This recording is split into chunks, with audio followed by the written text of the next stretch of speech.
Welcome back to Peril Pending, where today we're looking at the death of Google.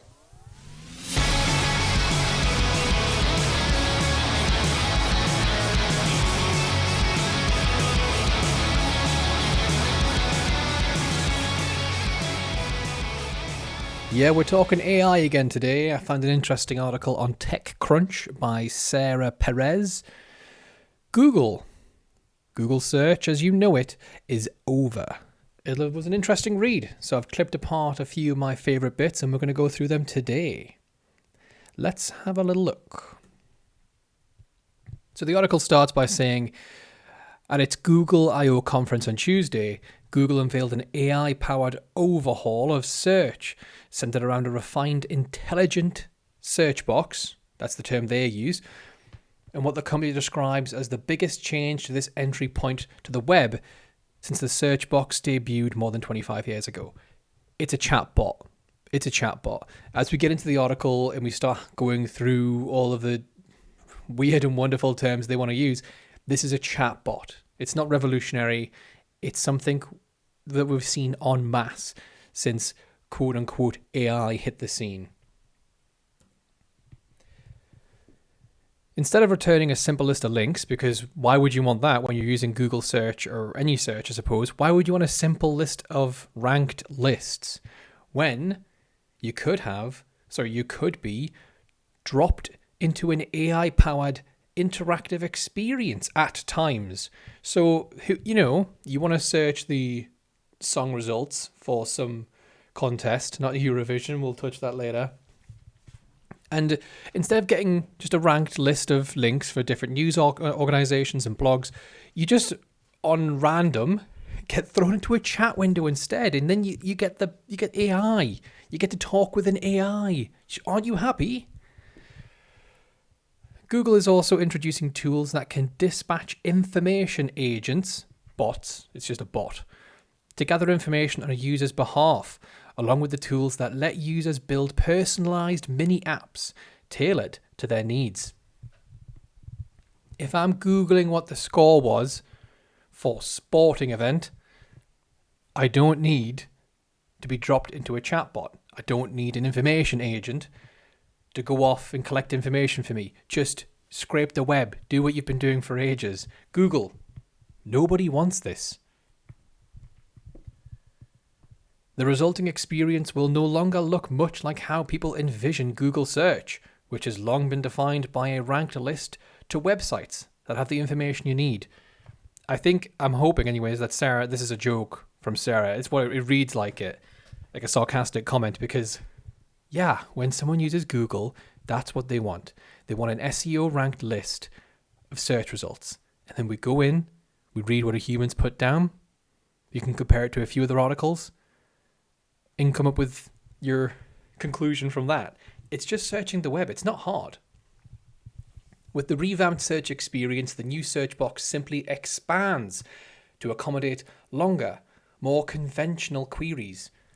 Conversational queries. Yeah, like a chatbot. It's a chatbot. This is just a chatbot. Rather than making you decide what type of search experience or mode you want to choose at the start of the query. Yeah. So instead of having image, news, shopping, the awful AI mode, it's just going to force you into the AI mode. Google, you're going to see a huge drop in numbers, and I'm sure, much like that delusional CEO from yesterday's video, you'll just see it as a problem with the users, not a problem with your company.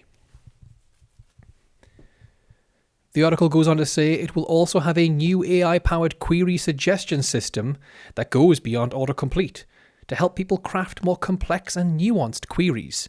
Google will do the Googling for you in a chatbot, because you can't be trusted anymore. You don't know what you want. We know what you want.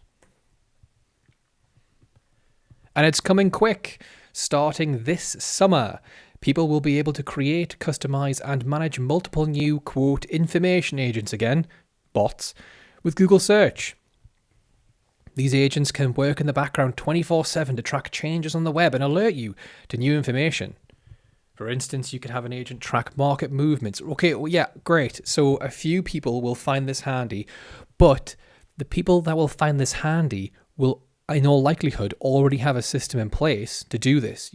These information agents, this is nothing new. This is a bot. If you know basic Python, you can create your own bot and just scrape the site, just have it running on the server. This isn't anything new, Google. And for most of your users, this will be so untouched.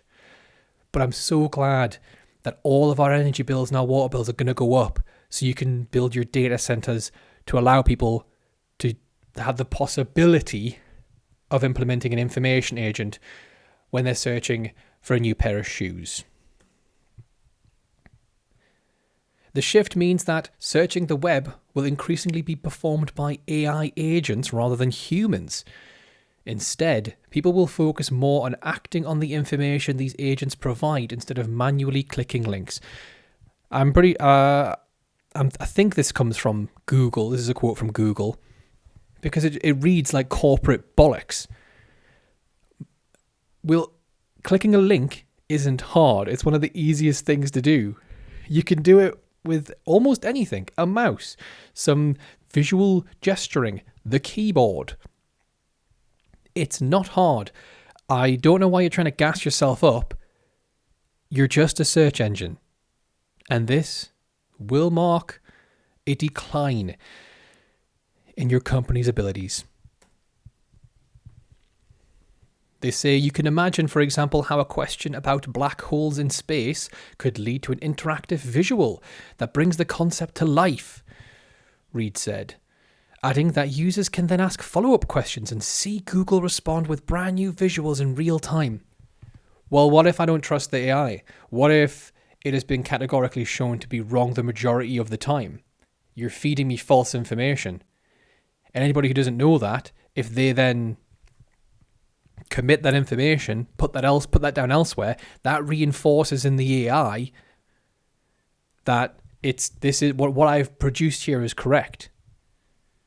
Picture it like you start off with a tree and there's a little finger coming off of it. The next one thinks that finger is legit, so it adds another finger. And before you know it, you ask it to create an image of a tree and you get the image of a hand. That's how these work. It's just reinforcement learning. They are not artificially intelligent. And clicking a link isn't hard. Or, if I really wanted a video of a black hole read, I could just go to YouTube. You know, there's a fantastic channel called Kurzgesagt, which is all humans, and you can trust them because it's an organization that can be held to account. In addition, Google will allow users to tap into anti-gravity to build their own customizable stateful experiences. Think mini apps directly in search, using natural language commands. No, who has asked for this? Apart from the loser AI bros, which are worse than the crypto bros, who exactly has asked for this? Google, just make a search engine. Whatever you did recently to it in order to try and push people into using your AI, reverse that, and people will come back. Look at what happened to Windows. More and more people are moving over to Linux because Windows kept pushing Copilot on people. Nobody wants AI. You've been on LinkedIn for too long. Again, this isn't so much about information retrieval as it is about action. What sense does that make? You're a search engine. You're supposed to retrieve information. The article goes on to say, for instance, you could build a meal planning app using information from your own calendar to help you decide what to prep and when to eat, or a fitness app created for your specific goals. Both of those two examples are weak. Weak. What does that even mean? A meal planning app using information from your own calendar. My calendar tells me when certain bills are due, when I've got certain appointments, when I've got certain meetings. It wouldn't know when I'm supposed to eat. That doesn't make any sense. And a fitness app created for your specific goals, a notepad and pen will do just as well. Or if you don't want to carry a notepad and pen to the gym, which is understandable, the notes in your phone. It's really not that hard. If even Google can't think of a good use case for this, why are they building it? Nobody wants AI. It's raised everybody's bills. It's causing immense damage to the environment. It's causing immense damage to the tech industry because everything's going up in cost because AI is hoarding all the components. And much like crypto and NFTs, I personally believe this is just a fad, and one day we'll see the end, where all these rich billionaire boomers have to come out and admit they were all under some kind of psychotic spell, some psychosis. Because honestly, AI, it's just a piece of shit.